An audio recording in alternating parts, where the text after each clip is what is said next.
Welcome to What CEOs Talk About. Do you wonder what CEOs talk about behind closed doors? How they bring their vision to reality? How do they overcome and succeed through adversity? We share that and so much more with each episode. Now, let's get started with the show.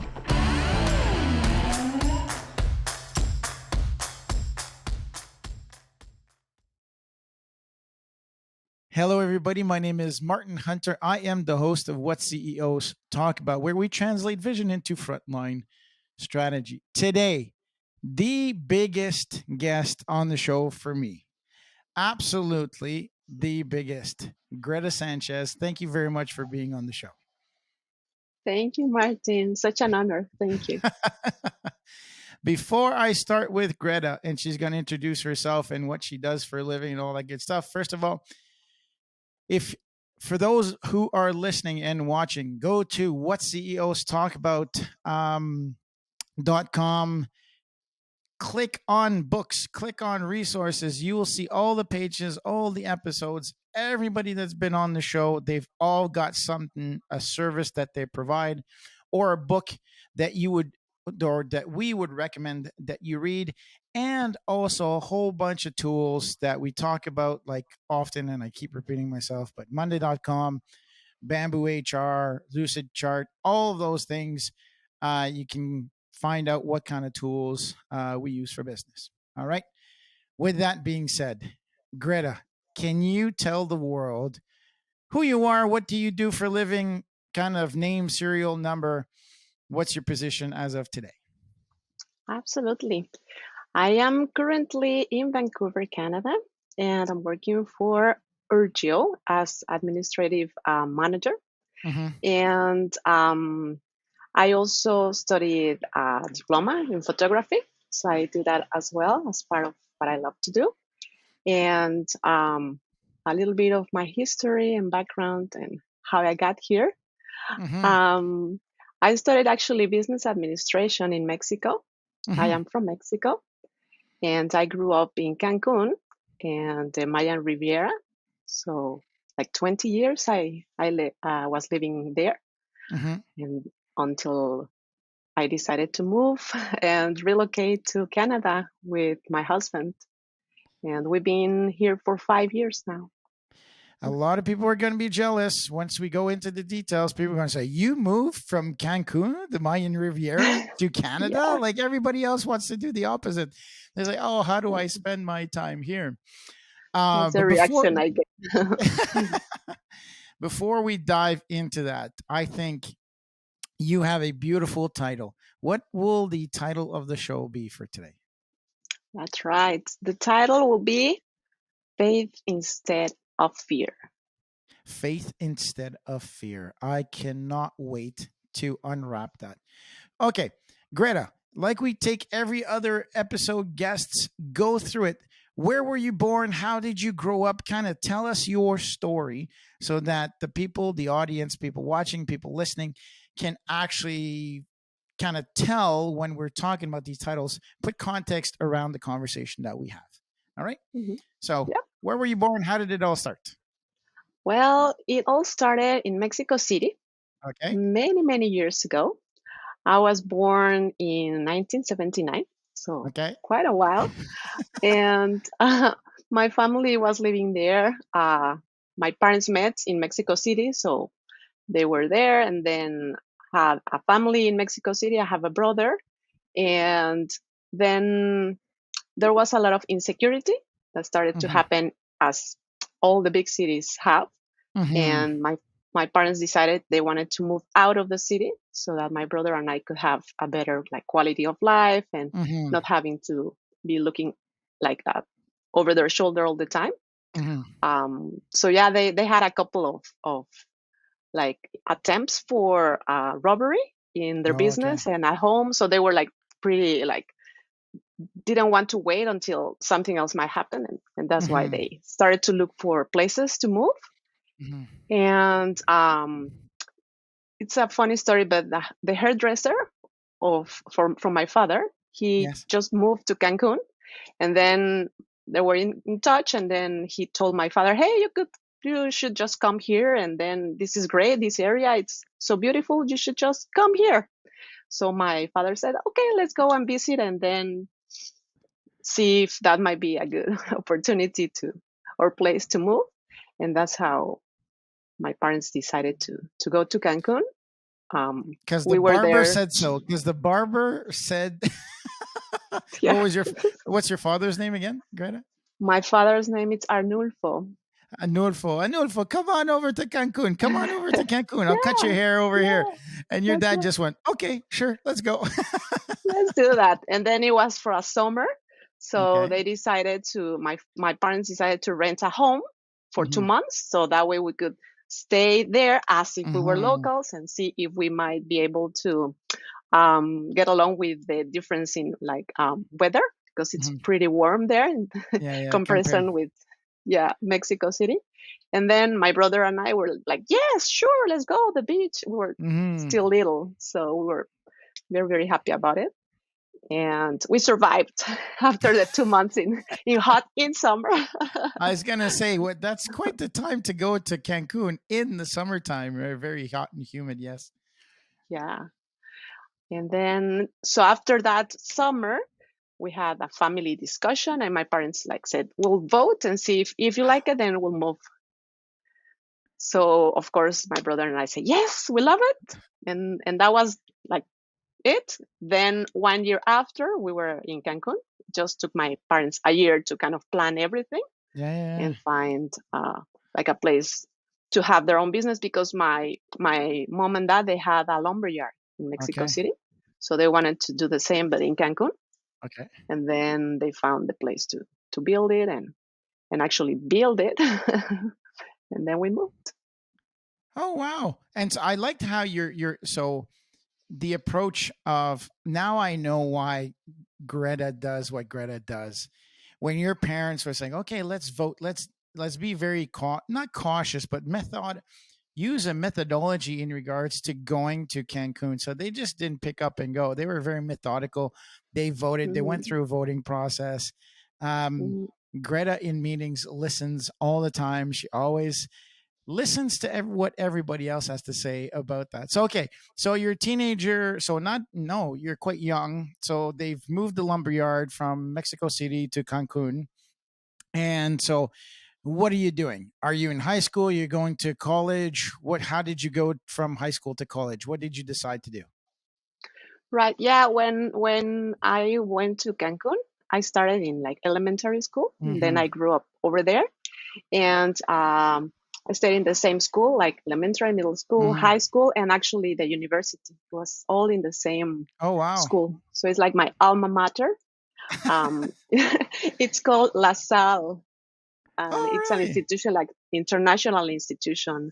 Um, and So I didn't have much options back then, Okay. like to decide what to study in Mm-hmm. university, because Cancun, it's relatively like a new state. It's the Mm-hmm. newest state. Well, Cancun is in Quintana Roo, and Quintana Roo is the newest state in Mexico. It was a territory only like maybe 30 years before we actually moved Oh there. wow. So it was pretty like a virgin territory, you could Yeah, say. There yeah. were not many schools or colleges, and then the city was growing with its population. So by the time I arrived into university, there were only a few options for universities in there. Mm-hmm. So I just decided to stay in the same school, and there were like 5 different choices to study. So there wasn't as many options as Mm-hmm. maybe now there are. And having my family owning a business, and you're still young at that age Yeah, when you yeah. really have to decide what you Yeah, this have is to so true, study. right? I was just thinking and thinking. I figured it was like the smart choice to study business administration, because my family had a business, and that Yeah. way I could probably follow on their steps. And it was broad enough, so later on I could always study something else that could Mm-hmm. be applied and then combined to keep growing. And that's how I studied business administration. So you finished business administration. Where did you go to work? What was your first job? Your first real Um, job? It's a mix, I would say, because as part of the plan from the school, you had to have some hours of work Okay. in different areas in order for you to be able to graduate. Hmm. So you could say that I was working for certain companies while I was studying, but Hmm. at the same time I was also working with my parents.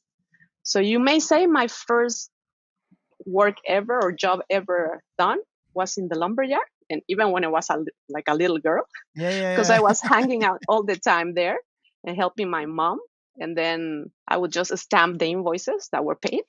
That was kind Oh, of like my my now I like know why Greta loves to send invoices. that's what I It's did. childhood memories. Here you go.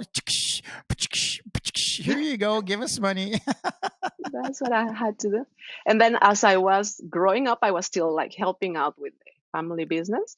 And when it came the time for me to go to university, my father told me actually, if you want to study something else, we're very happy about it, but you will be the one that's going to pay for your studies. So in order to do that, you will have to like work with us, and then we kind of like Hmm. as part of your salary or what you're earning, we are going to be paying for your tuition, but it's actually you who's like paying it, because if you decide not to work, then we're not paying your university. Hmm. So you could say then I continued like to work and then study, and part-time I was working, like in the mornings I was working with my dad, Hmm. just helping out with all the like accounts receivable and the bank reconciliation and all of that.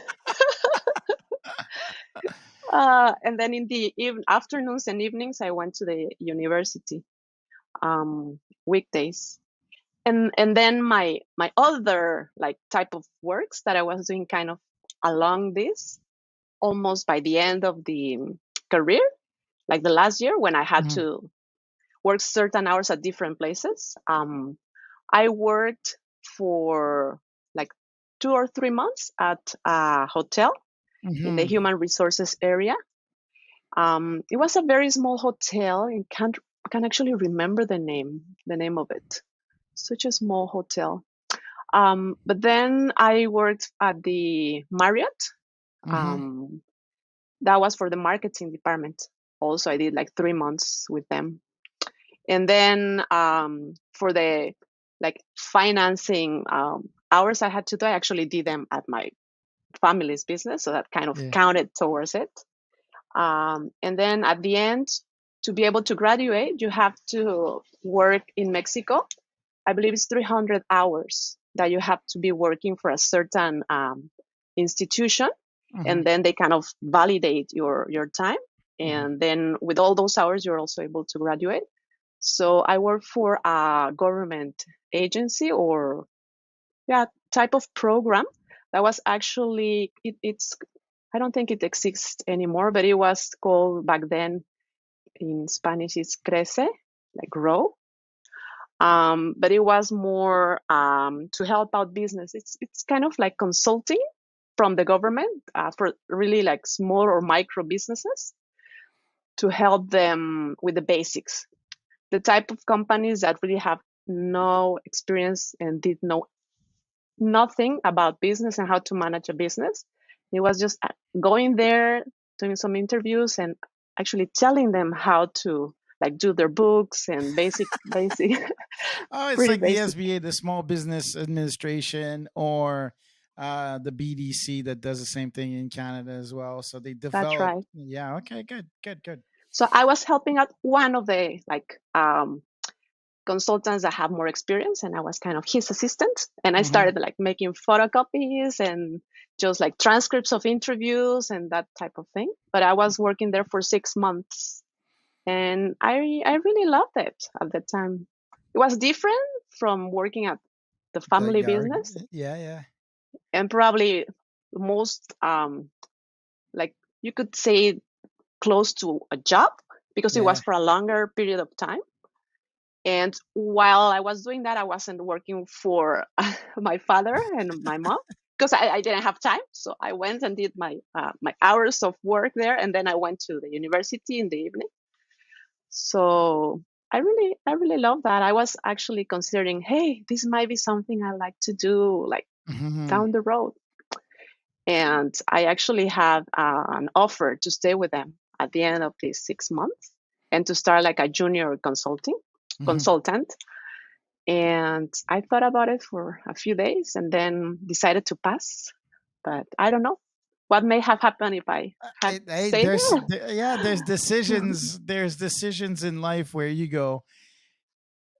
I always say that there are small decisions and there are big decisions that, or small decisions that could have had a big impact that back then you didn't know, right? If you have taken one direction, it would have taken you down a completely different path. But would it have brought it back? It's always I agree with you, and it kind of fits well with the title, faith not fear. So Greta, I absolutely love what your father said about, do you want to be the head of a mouse or the tail of a lion? So what decisions did you make?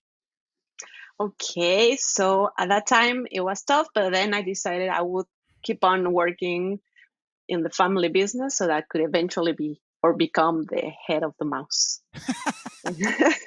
So it was pretty good psychology. It's good, right? It's so we have a saying in our household that says, "Do you want to be the king of fools or the fool of kings?" Right? Kind of the same thing, right? Right, I right. just I prefer your father's version though. Yeah, So you yeah, decided to stay at the lumberyard. that's right. So then stayed there for maybe 3 or 4 years and helped out taking care of everything in the finance department and trying to bring all what I learned in the university and actually apply it, like the cash flow and all these formulas that you learn, and then trying Mm-hmm. to like really put to use what I learned. Mm-hmm. But at the end, I decided that I had to move on. I wasn't really happy Mm-hmm. because it's different when you're working for like it's a family business. Mm-hmm. There's hard to separate like the family time with the family business, and it was just not a good fit. I think at the end, Mm-hmm. I felt that I was gonna be stuck there, and the way of things, the way they were, I didn't see like clearly if there was gonna be sometime soon a path where I could Mm-hmm. become that head of the mouse. So then started to talk with my dad, and then he had a piece of land in another city that's called Playa del Carmen, Mm-hmm. and it was just empty. Nobody was there, and figured that probably we could kind of like do an expansion of the business, but then I could handle it and then become my own like the owner of that business. Mm-hmm. And he agreed. He said, "Yeah, that's a good idea." And it was a way of actually leveraging the knowledge that I had and then being Mm-hmm. able to have my own business where I could really Mm-hmm. become that head of the mouse. And eventually took maybe like a year, all of this planning, and then like permits and like actually building the warehouse where all like the materials would be. And then I started with a loan, and it was scary because it was gonna be like the first debt in my Yeah. life.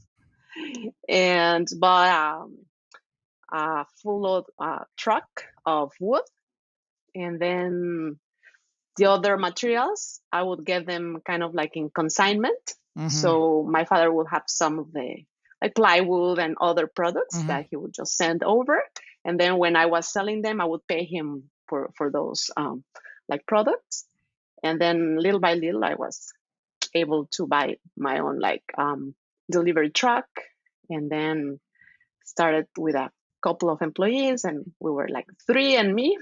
And then yeah, just learning that um, is not as easy as sometimes you think, but yeah, learning, and especially probably because of the type of business that is not really much or there's not much room for women in that Yes. field.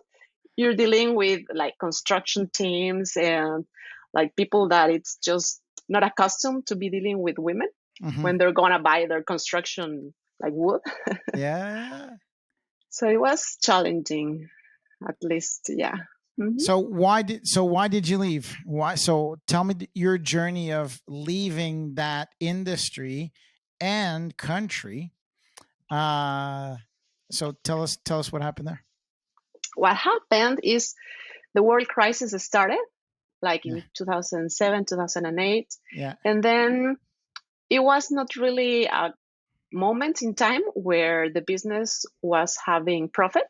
Mm-hmm. So I decided it was time just to move on and then wait until like the economy recovered, because most of our like my clients were coming from construction or hotels. Mm-hmm. And then at that time there was also a pandemic that was kind of brief, but it really hit hard for like 3 months with the H1N1 Mm-hmm. virus. So there was kind of like a lockdown, and then there was no tourism in the area, and for the same reason, no construction. And then, kind of like with the elections in the United States, where all this world crisis started, made it like made no sense just to keep the business open.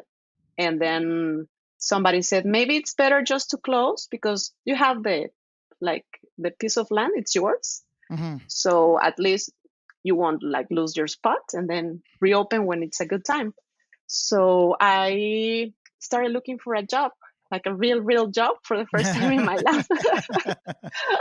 And I sent a few resumes, and I applied for a hotel, Uh-huh. and it was for the vacation club. I didn't really knew back then the term or what it meant. I just figured it was maybe inside of the hotel, an area inside of the beach. Yeah. Somehow, that's what I thought. So I applied for a position there. I interviewed like 2 or 3 times, and at the end, they had a position that was for operations manager Mm-hmm. at the hotel. It was at that time the chain Occidental, Mm-hmm. so it was the Occidental hotels, and I started working at the Allegro Playa Car as operations manager. And I thought at the time maybe it would be only kind of like a transition job, but I stayed there for 7 years Oh wow. actually. And yeah, it was, I think, a very like shocking experience at first, because I really learned how like people live in general when you're not a business owner.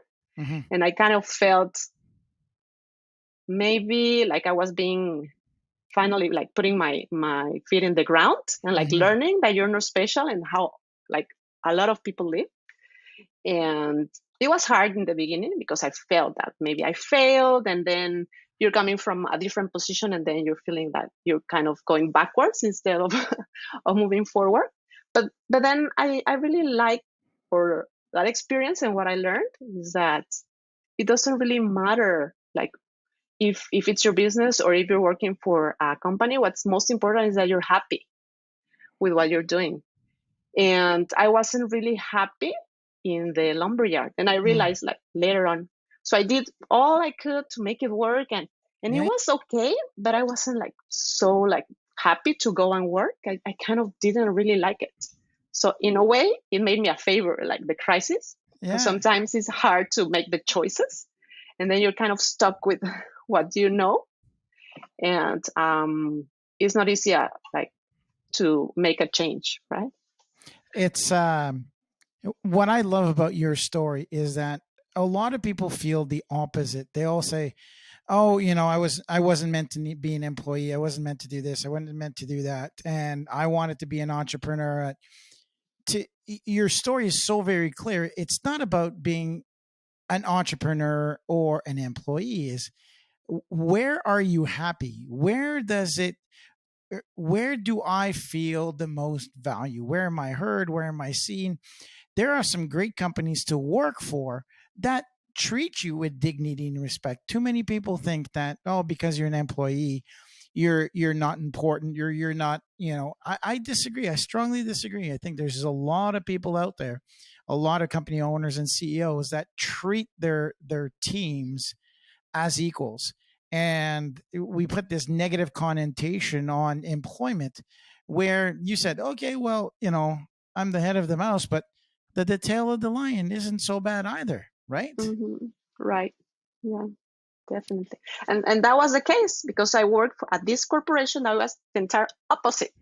It's a hotel chain that it had like 30 hotels, and then inside of each of those hotels are the different departments, and it's an entire whole world.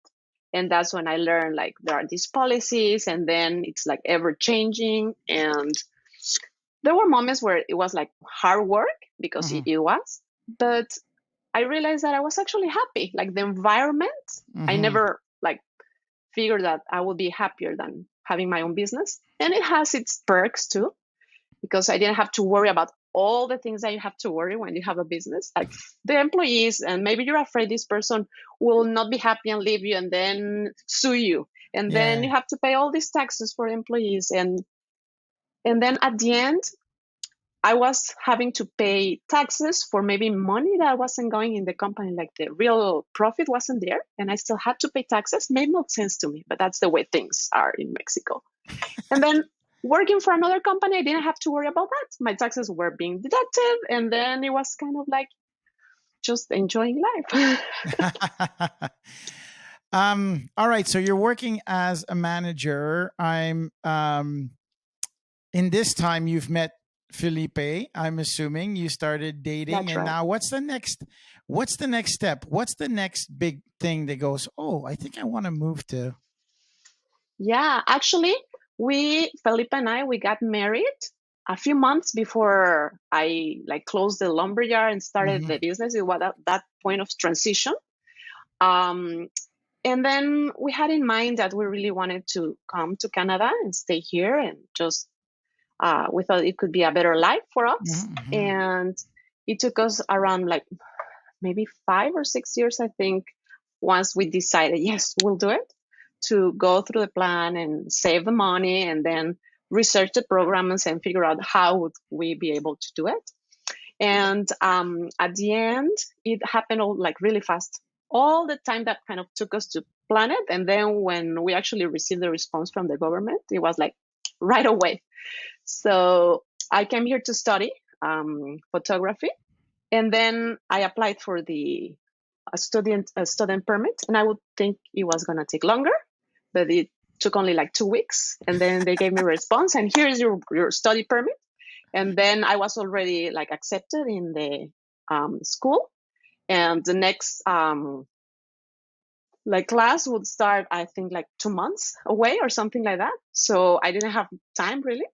I only had like a month to give my notice. So I gave my notice 1 month at the hotel, because my position, it wasn't as like easy to replace. Yeah. So 1 month just to handle that, and then for us to sell all our things. It's not really that much time, like to sell your car and all your belongings and everything, and like tell our families, because they knew we were aiming to move here. But when it actually happened, it was like so fast. And then in April of 2017, we landed here in Vancouver, and just starting a new life. And that's, I think, part of where the title comes, and where I kind of learned, and I'm starting to apply it, the faith and before fear. Because there's always like this fear sometimes that paralyze you, and then you may want things, but you're afraid of what might be the outcome, or you don't really know what's going to happen, and that fear prevents you from acting. And probably that's what kept us like 5 years in Mexico until we really say, yes, let's do it. Because you're comfortable. At that time, I had like a very good position. My income was really good. Felipe was working for a magazine, and then he was like doing very well.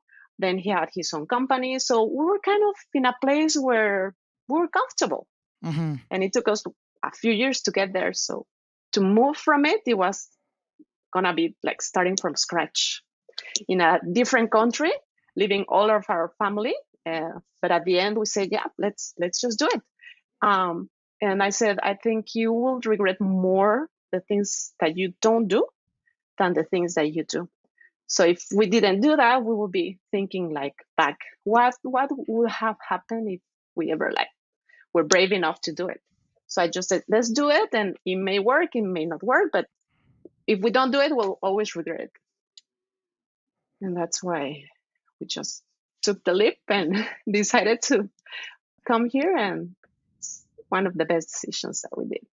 It's not easy at all. And on itself, it has like its own like ups and downs, but it was totally worth it. If you had to do it again, would you do it again?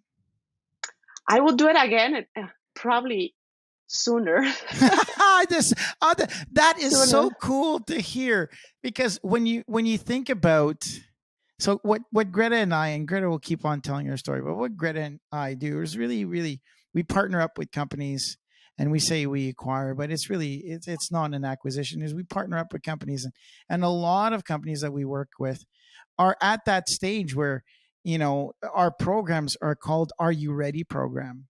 And to Greta's point, how many times does fear get in the way of their success?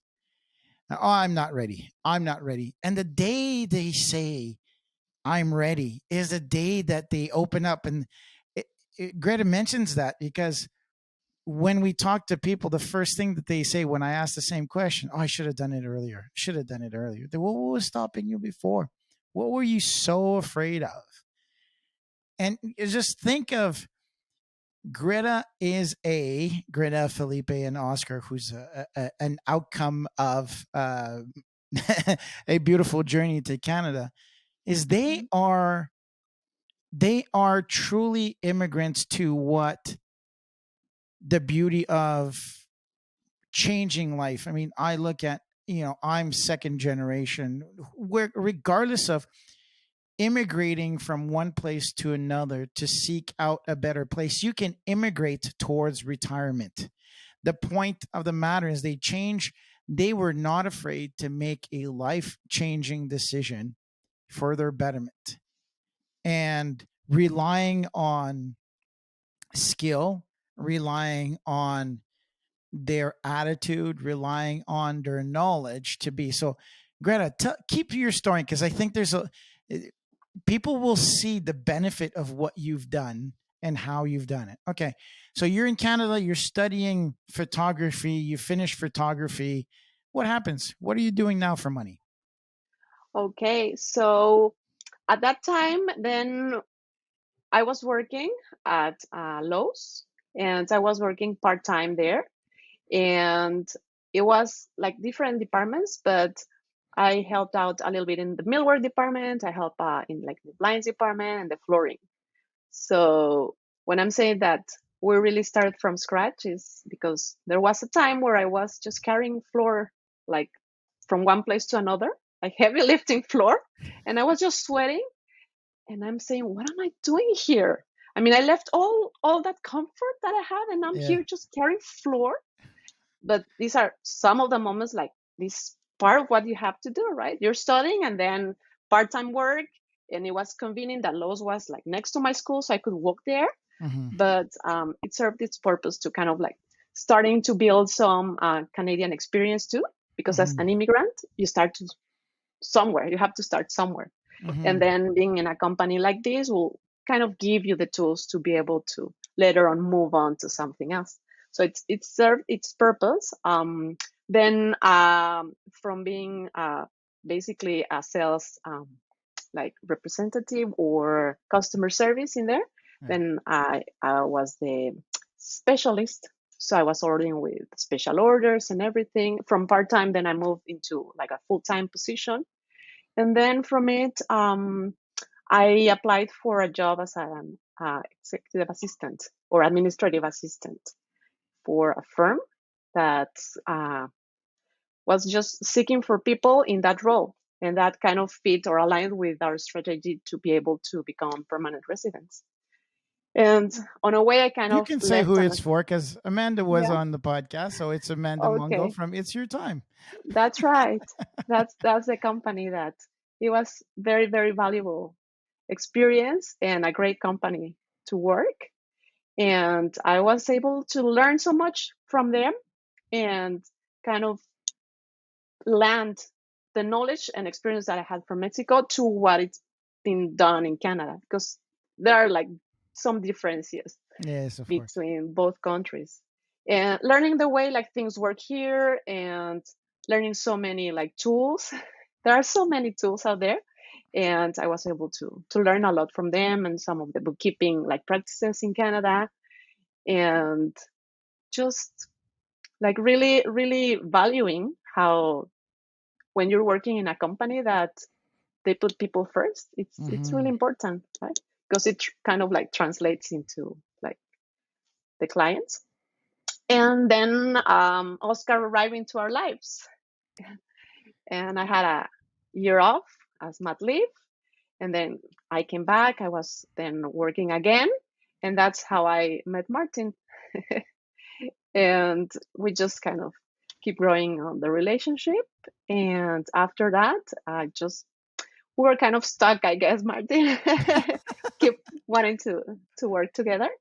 So I felt it was the good choice to move along with URGEO and the company that's growing. And it was really a great opportunity to continue to grow. And I'm here with URGEO, head of the admin, Martin. Isn't that so? For those who are listening, can you see how, can you hear, can you realize how fearless Greta is in her journey? How often she has chosen to trust the path of the future rather than comfort. She views happiness more important than things. And look at where she's grown. Now she's a director of admin at URGEO. She's got people reporting back to her. She's stamping invoices because we know that when she was a little girl, she loved stamping invoices, right? She is in a good place, not just doing, but leading others. And there's this beautiful journey that Greta, and for those who people who know her quiet silence brings comfort. You can always rely on Greta. And the reason why you do it is because she is fearless. She's fearless of having conversations. She's fearless about introducing things. She's fearless about it. Winston Churchill said it best. And I think, Greta, this is the one quote that represents you the most that I know of, is Winston Churchill. You know who Winston Churchill was, right, Greta? Mm-hmm. Yeah. Yes, I do. He says it takes courage to stand up and speak, but it also takes courage to sit and listen. Mm-hmm. And I think that demonstration, because I think I'm the one that stands up and talks all the time, and everybody sees me as, oh, the big courageous one. We lead from the front and all that good stuff. But who is in the back ensuring that every invoice is paid, that everybody's taken care of? It's Greta. And so the word that comes to mind that Greta has demonstrated just is just courage. Is just courage. That's the only thing that I can think about. It's how on the bad days, on the good days, you never bend. And no matter how much the skies are dark, or is cold, because Greta comes from the, the Mayan Riviera to the wet and cold of the Pacific Northwest. Greta's always got a Mm-hmm. smile.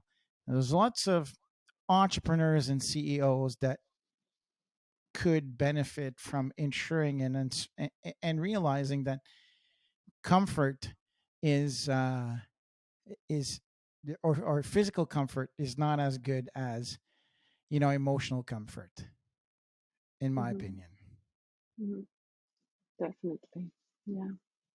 So what's in the future when you talk about this fate? What do you believe is your path to the future, Greta? Uh, I would like to keep growing. I feel that there's so much out there, and I only know like kind of like the tip of the iceberg. And I'm always impressed by other people having like knowledge and to keep on growing and eventually being able to help others. Probably the way I figure things out on my own. um, yeah, I would love that to have some kind of legacy, you would say. And yeah, just I go back to the faith before fear because I learned about it and it really did an impression on me. When I was in photography, I was studying photography, and there was a time where we were kind of dealing with our paperwork for immigration and the possibility of being able to stay here permanently. And our paperwork was submitted, and we're just waiting, right? And it's that time where you're kind of like up in the air and just hoping that things would work out, Mm-hmm. but you don't really know at the end, like what may happen or if Mm-hmm. it's going to be yes or no Mm-hmm. with when the officer reviews all your paperwork. And I was at that point and was having like maybe second thoughts and doubts, and I was feeling afraid what would happen if we go back, if we stay here, what's going to be the next step. And I just found a video online. I was doing something else and I just saw it, and it was talking about it actually, and that how it has the same weight and the possibility, it's almost the same, fear and hope. But for some reason we're more used to kind of like trust in the fear and not in the hope.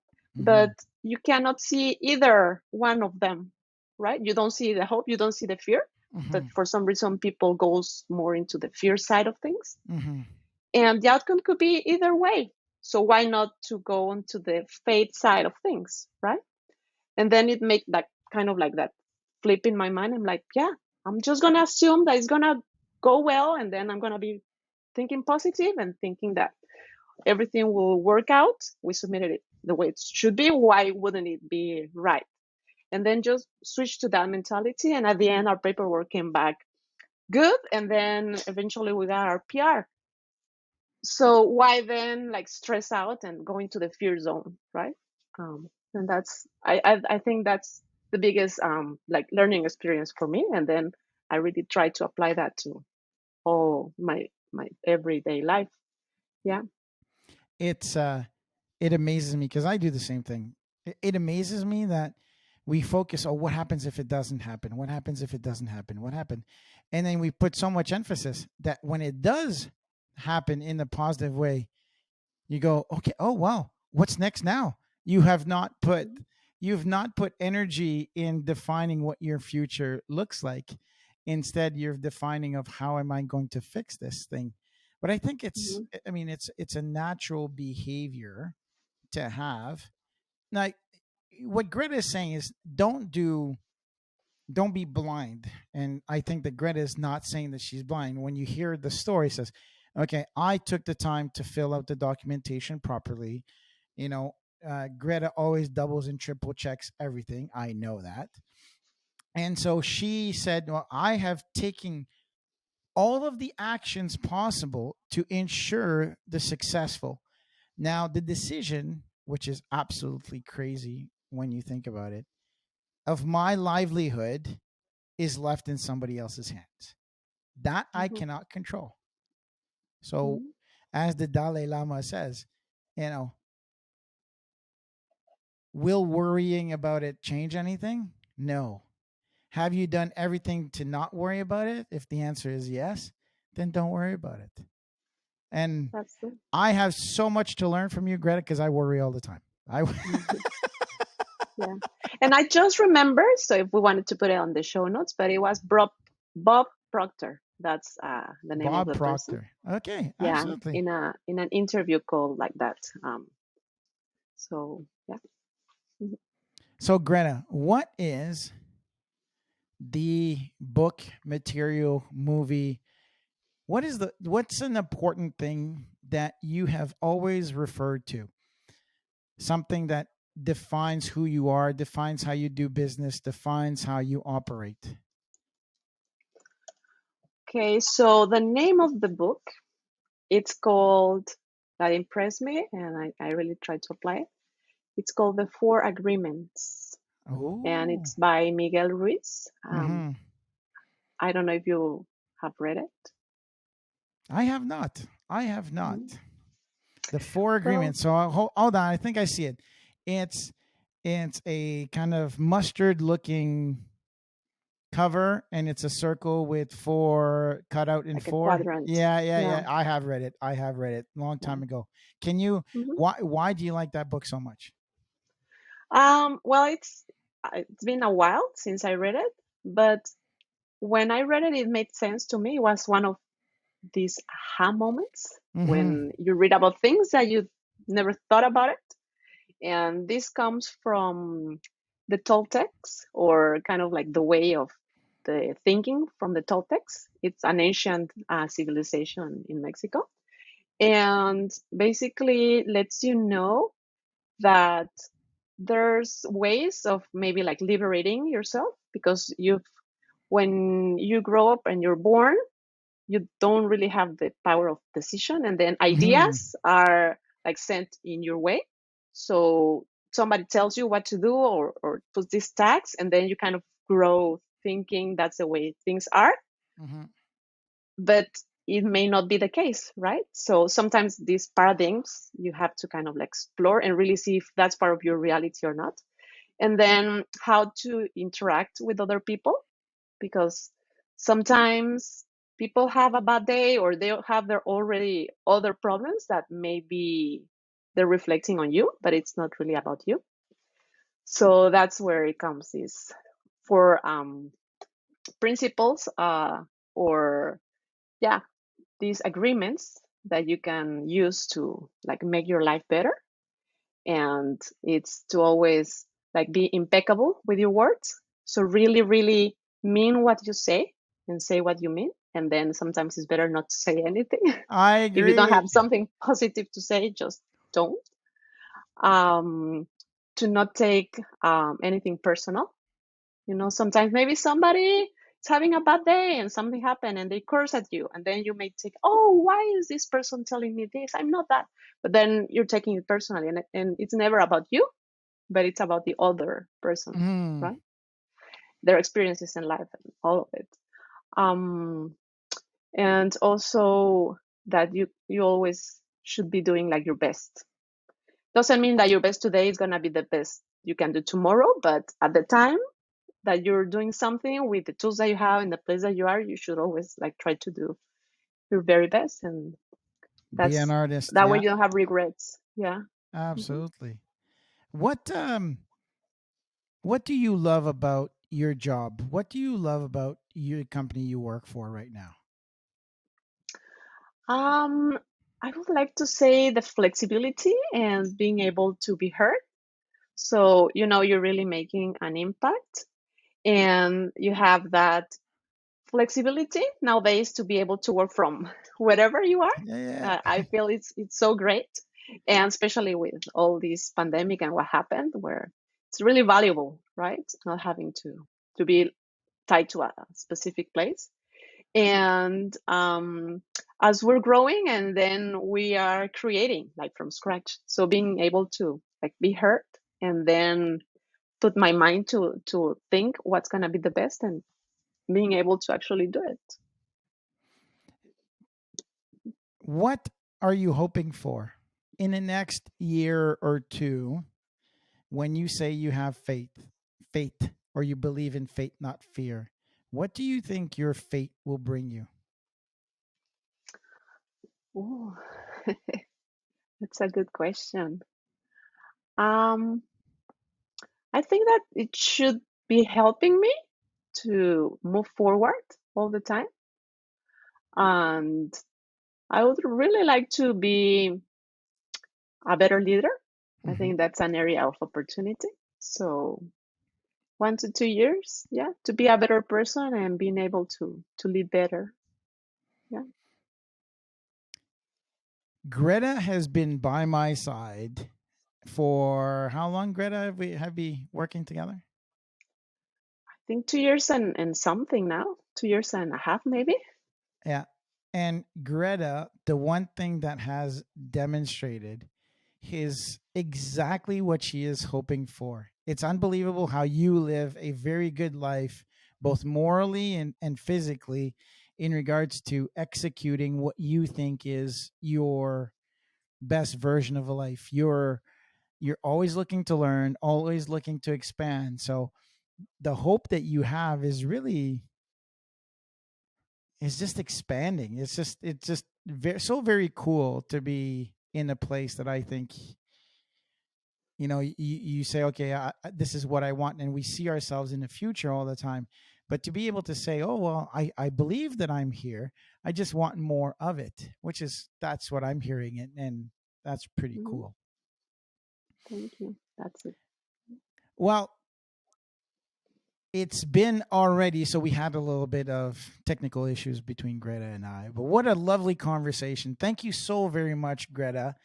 I think just the title that you pick fits you so very well and explains your journey, and in your story is so comforting. I hope that people who are listening will see that when you put faith before fear, so many good things can happen to you. And Greta is just a marvelous example of that. So thank you very much, Greta. Thank you, Martin. Thank you so much. Mhm. With that being said, my name is Martin Hunter. I am the host of What CEOs Talk About, where we translate vision. Today, we translated really faith, hope into a real life session. So it's just absolutely magical. Thank you so very much. So, with that being said, please like, subscribe, click the notification bell, and enjoy the rest of your day. Thank you very much for listening. Thanks for tuning in to What CEOs Talk About. Make sure to click subscribe to get notified about future episodes, or check us out at www.whatceostalkabout.com.